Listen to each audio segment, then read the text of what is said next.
to the Aaron Torres Podcast YouTube page. If you could do me a quick favor, see that little black subscribe button at the bottom of your screen? Go ahead, click that black subscribe button. Really does help our audience grow, really does help our channel grow, really does help and mean more than you could possibly know. So go ahead, hit that little black subscribe button. Also, thank you to our presenting sponsor, Betfred Sportsbook and the Betfred Sportsbook app. Bet 50 on any game, get $250 in free bets. Thank you again to Betfred. Thank you again to you. Now, here is the video that you came here for. And I do want to go ahead and wrap with what is probably the biggest story in college sports still, one that we finally got a resolution to this weekend, and that is the situation with West Virginia basketball. By now, you don't need me to tell you everything that's happened over the last couple weeks. Bob Huggins gets a DUI 2 Fridays ago. Bob Huggins resigns on Saturday. And then from there, the question becomes what happens next at West Virginia. Now, if you listen to this show, you know darn well what I've said from the beginning about the situation at West Virginia. I said, look, I believe you need to name an interim coach immediately if you are the West Virginia Mountaineers, which went exactly counter to what West Virginia decided to do. And the reason I said you need to name an interim head coach is pretty straightforward.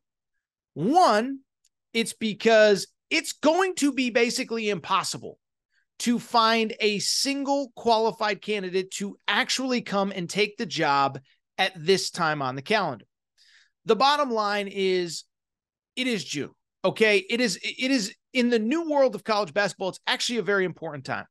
Now, maybe if this was 10 years ago, 8 years ago, 30 years ago, it's a different conversation. But now, remember, coaches actually can conduct practices in the summer. You weren't able to do that until about 5 or 6 years ago.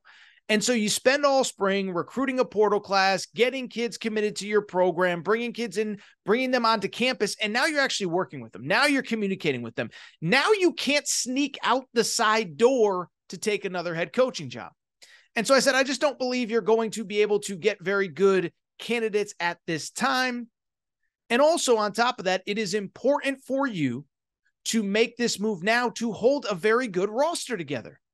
I said it a few weeks ago. I said, I believe that West Virginia has a top 25 caliber roster thanks to the number of players that they brought in through the transfer portal this offseason.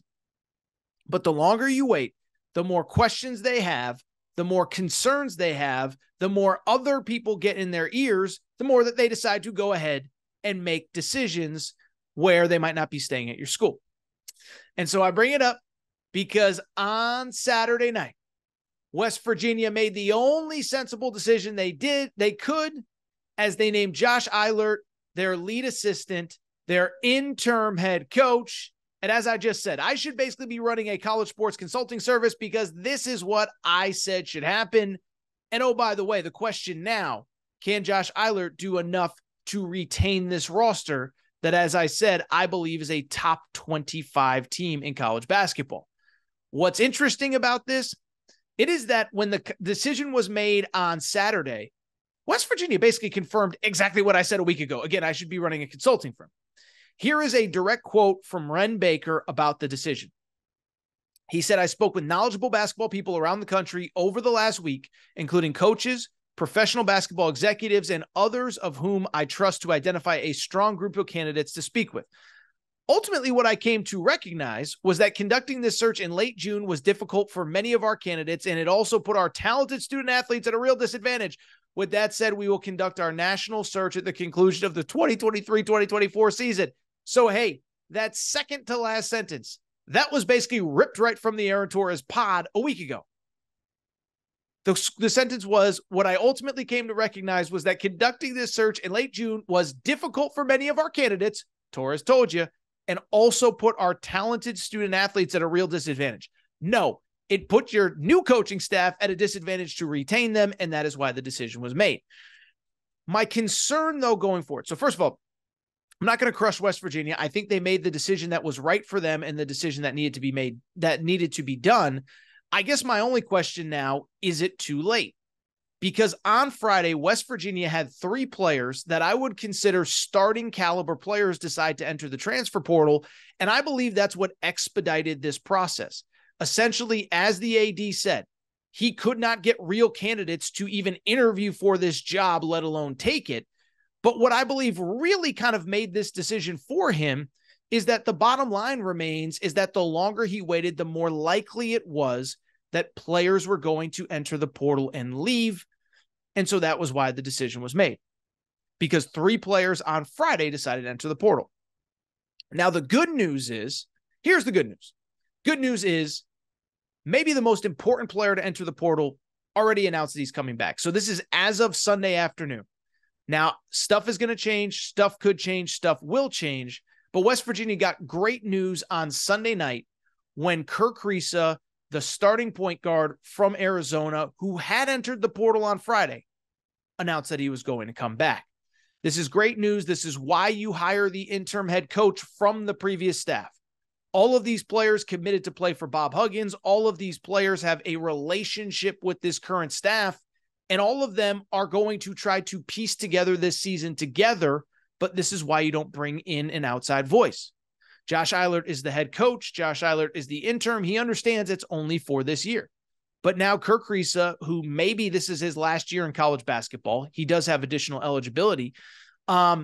He has the comfort of knowing that he's coming back. And I think that's really important for West Virginia. This is a guy, he is the starting point guard. And listen, I get that in college basketball circles, he's a little bit of a controversial player, if you will. Not a great NBA player. I know he struggled in big time games, especially in the NCAA tournament, but this is also a very good college basketball player. 9.9 points per game, just under 10 points per game, just under double digits at Arizona last year. And then also led the Pac-12 in assists. So we could talk about limitations. We could talk about what he's capable of. We could talk about what he's not capable of. But the bottom line was this is a cornerstone guy for the 2023-2024 Mountaineers. You needed him back. If he was in the portal and he transferred, you're screwed. You can't find a replacement for him this year. What gets much more interesting to me, though, what happens with the other 2 players that decided to enter the portal on Friday. The first one is a guy that I think you could be in trouble and may have already lost. That is Trey Mitchell, a forward who was a starter actually on last year's team. He wasn't part of the transfer group that was so successful this year. But 6'9" forward from the city of Pittsburgh. He is returning for a second year, averaged just under 12 points and 5.5 rebounds per game. He entered the portal on Friday, and why I would be concerned. He has already been linked to the University of Kentucky, and there's a chance that Kentucky might swoop in under the cloak of darkness and get this guy before you can even have a chance to convince him not to leave campus. For people who don't know much about Trey Mitchell, kind of an interesting player. Former top 100 recruit from Pittsburgh, as I said, actually started his career at UMass, was a really good player in the A-10, and then kind of in that 2021 offseason when the portal was open and everybody was kind of looking at their options, decides to go to Texas. He ends up ultimately deciding to go to Texas for a year. It doesn't work out. He leaves in the middle of the season, but he really seems to have found a home at West Virginia over the last year or so. 12 points per game, 5.5 rebounds per game, a pretty good 3-point shooter, 36%. And so I just bring it up because this is why you could not wait. Guess what? He already visited Kentucky this weekend. As I record here, no official decision has been made, but this was the problem when you waited a week to 10 days to make the final decision. Guys have options, guys make decisions, guys make other visits. Now the question is, does Trey Mitchell go to Kentucky? And I'll be honest, right now, if I had to guess, and it's always subject to change, I could finish recording here and in 10 minutes, he could reaffirm his commitment to West Virginia. I think he's going to end up at Kentucky. Family has ties to John Calipari, takes a visit right away. I could see him committing pretty quickly. And then finally, the last player that did end up ultimately entering the portal is another one that, oh, by the way, is seriously considering other options, and that's Joe Toussaint. For people who don't know, Joe Toussaint, guard, veteran player, played 3 years at Iowa, played last year at West Virginia, 9.5 points per game, 2.5 assists per game, and just a really good college basketball player. Veteran guard. I believe he would help any team in college basketball that would have him. And I believe he told John Rothstein, as of Saturday night, I'm still keeping my options open. I'm still seeing what else is out there. And again, another player that you could potentially lose. What will be most interesting going forward? Do any of those other big-time West Virginia players consider their options? Obviously, Jesse Edwards, all ACC forward who transferred in from Syracuse, averaged like just under 15 points, 12 rebounds, 3 blocks per game. One of the elite defensive players in college basketball. He could enter the portal. Raekwon Battle, 18.8 points per game at Montana State this past year, led them to the NCAA tournament. He could enter the portal. And Jose Perez, former MAC player of the year at Manhattan. We'll see what happens with those guys. Hopefully West Virginia is able to retain them.